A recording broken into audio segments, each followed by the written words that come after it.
ಒಂದು ಒಪ್ಪಂದಗಳು ನಮ್ಮ ಭಾರತ ದೇಶದ ಜೊತೆಗೂಡಿ ಒಂದು ಆಂತರಿಕ ವ್ಯವಹಾರಗಳನ್ನು ಮಾಡ್ತಕ್ಕಂಥದ್ರಲ್ಲಿ ಬಹುಶಃ ಒಂದು ದಾಖಲೆಯ ನಿರ್ಮಾಣಗಳಾಗ್ತಾಯಿದೆ. ದೇಶದ ಪ್ರಧಾನಮಂತ್ರಿಗಳಾಗಿ ಇವತ್ತು ಬಲಿಷ್ಠ ರಾಷ್ಟ್ರಗಳೂ ಸಹ ನರೇಂದ್ರ ಮೋದಿಯವರ ಒಂದು ದೂರದೃಷ್ಟಿಗಳೇನಿದೆ ಅವರ ಜೊತೆಗೂಡಿ ಕೆಲಸವನ್ನು ನಿರ್ವಹಣೆ ಮಾಡ್ತಕ್ಕಂಥದ್ದಕ್ಕೆ ದೇಶಗಳ ಮಧ್ಯೆ ಹಲವಾರು ವಾಣಿಜ್ಯ ಚಟುವಟಿಕೆಗಳು, ನಮ್ಮ ದೇಶದಲ್ಲಿ ನಮ್ಮ ರೈತರ ಒಂದು ಆರ್ಥಿಕ ಶಕ್ತಿಯನ್ನು ವೃದ್ಧಿ ಮಾಡಲಿಕ್ಕೆ ಹೊರದೇಶಗಳಿಗೆ ರಫ್ತು ಮಾಡ್ತಕ್ಕಂಥ ವಿಷಯದಲ್ಲೂ ಯಾವುದೇ ರೀತಿಯ ರೈತರಿಗೆ ತೊಂದರೆ ಆಗದೆ ಇರತಕ್ಕಂಥ ರೀತಿಯಲ್ಲಿ ರಾಜಿಗೆ ಒಳಗಾಗದೆ ಹಲವಾರು ತೀರ್ಮಾನಗಳು ಇವತ್ತು ನಡೀತಾ ಇದೆ. ಇಂಥ ಒಂದು ಸಂದರ್ಭದಲ್ಲಿ ಒಬ್ಬ ರಾಜ್ಯದ ಮುಖ್ಯಮಂತ್ರಿ ಇಷ್ಟೊಂದು ಲಘುವಾಗಿ ಪ್ರತಿಕ್ರಿಯೆ ಕೊಟ್ಟಿದ್ದನ್ನು ನಾನೇನು ಗಮನಿಸಿದ್ದೇನೆ. ಖಾಲಿ ಚೊಂಬನ್ನು ಕೊಟ್ಟಿರ್ತಕ್ಕಂಥದ್ದು ಕಳೆದ 2.5 ವರ್ಷದಲ್ಲಿ ಈ 136 ಸ್ಥಾನ ಗೆದ್ದಿರ್ತಕ್ಕಂಥ ಈ ಕಾಂಗ್ರೆಸ್ ಸರ್ಕಾರಕ್ಕೆ ಆ ಖಾಲಿ ಚೊಂಬಿನ ಕ್ರೆಡಿಟ್ ಹೋಗಬೇಕು ಅನ್ನೋದು ನಾನು ಹೇಳಲಿಕ್ಕೆ ಬಯಸ್ತೀನಿ.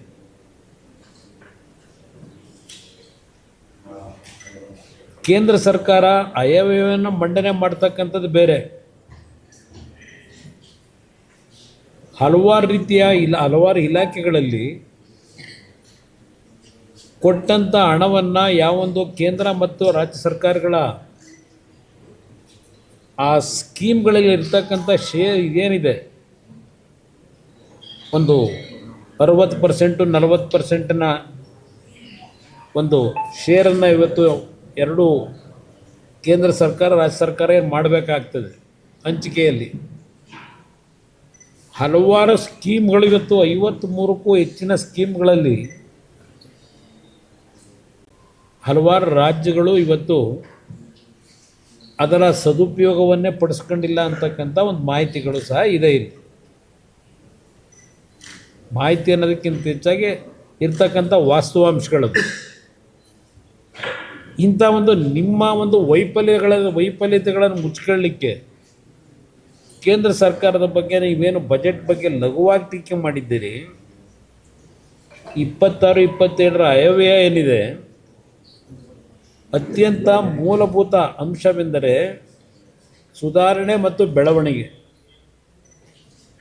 ಮತ್ತು ಜನಕೇಂದ್ರಿತ ಆಡಳಿತದಿಂದ ಮಾರ್ಗದರ್ಶಿಸಲ್ಪಟ್ಟಿರ್ತಕ್ಕಂಥ ಪ್ರಧಾನಮಂತ್ರಿಗಳ ಒಂದು ದೂರದೃಷ್ಟಿಯ ನಿರ್ಣಾಯಕ ನಾಯಕತ್ವವನ್ನು ಬಿಂಬಿಸ್ತಕ್ಕಂಥ ಒಂದು ಬಜೆಟ್ ಇದು. ನಿನ್ನೆ ದಿನ ನಮ್ಮ ರೈಲ್ವೆ ಸಚಿವರು ಅಶ್ವಿನ್ ವೈಷ್ಣವ್ ಅವರು ಬೆಂಗಳೂರಿನಲ್ಲಿ ಒಂದು ಪತ್ರಿಕಾಗೋಷ್ಠಿ ಏನು ಉದ್ದೇಶಿ ಮಾತನಾಡಿದ್ರು. ಹಲವಾರು ವಿಷಯಗಳನ್ನು ಪ್ರಸ್ತಾಪ ಮಾಡಿದ್ದಾರೆ.